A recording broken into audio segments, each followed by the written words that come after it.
Ukraine's decision to relocate one of its most distinctive military aircraft to Poland is more than just a tactical maneuver, it is a vivid illustration of the country's broader struggle for survival, technological independence, and long-term integration with Western defense structures. The aircraft in question, the Antonov An-70, is a unique short takeoff and landing, STOL, tactical transport plane that has, over the past 2 decades, been a symbol of both ambition and uncertainty in Ukraine's aviation sector. Its movement away from Ukrainian territory comes at a time of intensified Russian missile and drone attacks, which continue to target not only frontline positions but also strategic assets deep within the country, including the aerospace facilities that form the backbone of Ukraine's defense industry. Open-source intelligence confirmed that in mid-September the An-70, bearing the tail number 02 Blue, crossed into Polish airspace during daylight hours. The transfer was later corroborated by flight tracking data and regional monitoring groups. To the casual observer, this may appear as a simple precaution, a protective measure designed to shield a valuable asset from the escalating destruction of Russian strikes. But the symbolism and implications run much deeper. The aircraft represents Ukraine's pursuit of autonomy in defense production, an effort that has been ongoing for years but intensified dramatically after Russia's full-scale invasion in 2022. By moving the An-70 abroad, Kyiv is not only safeguarding an aircraft but also preserving a crucial part of its technological heritage and potential future capability. The An-70 has always stood apart from other projects within the Antonov portfolio. Conceived originally as a joint Ukrainian-Russian program in the late Soviet and post-Soviet era, the aircraft was designed to combine STOL capabilities with significant cargo carrying capacity, making it an appealing option for tactical operations in austere environments. However, political instability, lack of consistent funding, and strained relations with Moscow hindered its development. After Russia's annexation of Crimea in 2014, military technical cooperation between the two countries collapsed, forcing Antonov engineers to embark on a laborious process of replacing Russian components with Western alternatives.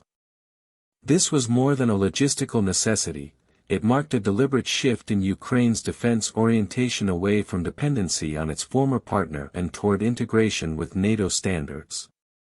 When the aircraft was formally inducted into the Ukrainian armed forces in 2015, optimism about its role was tempered by practical challenges.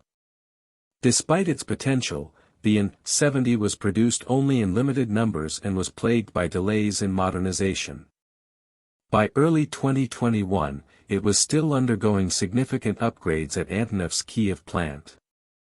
The emphasis was on eliminating Russian-made avionics and systems, replacing them with components sourced from European and American suppliers. This process was slow, expensive, and fraught with difficulties, but it underscored Ukraine's determination to sustain its aerospace industry and align its capabilities with Western expectations. The Russian invasion in 2022 made this task exponentially harder. Air raids and missile strikes targeted critical infrastructure across the Kyiv region, including facilities tied to aircraft production and maintenance. The Antonov complex, a national symbol of aviation engineering, became a priority target for Russian forces. The destruction of the world's only An-225 Mriya in the early days of the war underscored just how vulnerable Ukraine's most prized aerospace assets were to sustained bombardment. In this context, moving the An-70 to Poland represents both a defensive measure and a forward-looking strategy to ensure continuity of development under safer conditions.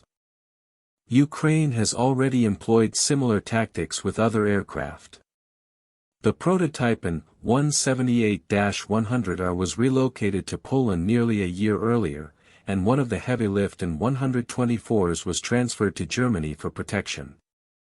These actions are part of a systematic approach, remove the most valuable and irreplaceable platforms from the reach of Russian missiles, safeguard them in Allied territory, and maintain the ability to operate or modernize them when the opportunity arises.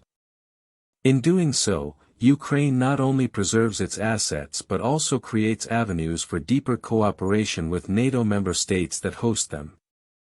The relocation of the An-70 also raises questions about its future role. On one hand, the aircraft has been seen as a testbed for Ukraine's efforts to create NATO-compatible transport platforms, a potential bridge between legacy Soviet-era designs and modern Western standards. On the other hand, the lack of serial production, ongoing technical challenges, and the precarious state of Ukraine's industrial base cast uncertainty over whether the aircraft will see significant operational service. Its move to Poland may suggest that future test flights, modernization programs, or even collaborative projects with European partners could be conducted outside Ukraine's borders, insulating them from the disruptions of war. What makes the An-70 particularly significant is the broader narrative it embodies. Ukraine's aerospace industry has long been regarded as one of the most advanced in the post-Soviet space, producing world-class aircraft like the An-124 and An-225. Yet decades of underinvestment, political turbulence, and dependence on Russian cooperation left it vulnerable. The current conflict has accelerated both the destruction of old structures and the birth of new strategies. By stripping Russian-made systems from its aircraft and seeking Western replacements, Ukraine is not just repairing airplanes, it is redefining its entire defense industrial identity. The An-70 is both a relic of past cooperation and a potential blueprint for future independence. The geopolitical symbolism cannot be ignored either. By relocating the An-70 to Polish territory, Ukraine has once again underscored the strategic depth that NATO countries provide. Poland, which has become one of Kyiv's most reliable supporters, offers not only a secure location but also a logistical and political bridge into Europe's defense ecosystem. Hosting such assets strengthens bilateral ties, creates opportunities for technical collaboration, and reinforces the sense that Ukraine's defense sector is becoming increasingly intertwined with that of the alliance. This integration is not yet formal, as Ukraine is not a NATO member, but each step, whether replacing avionics, relocating prototypes, or conducting joint exercises, brings the country closer to that orbit. Still, there remain uncertainties about what the future holds for the An-70 itself. It may never enter mass production, and its role could remain largely symbolic. Yet even as a symbol, its preservation is valuable. It represents a vision of Ukraine as an aerospace innovator, capable of producing aircraft that meet modern standards without relying on Russia. Its survival in Poland, under the protection of a NATO state, ensures that this vision is not extinguished by the devastation of war. Moreover, it provides Ukraine with an opportunity to revisit its design, explore new partnerships, and possibly adapt the aircraft for future needs that align with Western operational concepts. In the end, the relocation of the An-70 is not simply about saving one aircraft from destruction. It reflects Ukraine's broader determination to endure, adapt, and reorient its defense capabilities in the face of overwhelming pressure. It is about preserving not just a machine but an entire tradition of aerospace engineering and innovation that has defined the country for decades. As Russian strikes continue to batter Ukraine's industrial heartland, the decision to protect high-value platforms abroad is both pragmatic and visionary. It secures the possibility that, when the war ends, Ukraine's aerospace sector will not only survive but may even emerge stronger, more resilient, and firmly anchored in the Western defense ecosystem.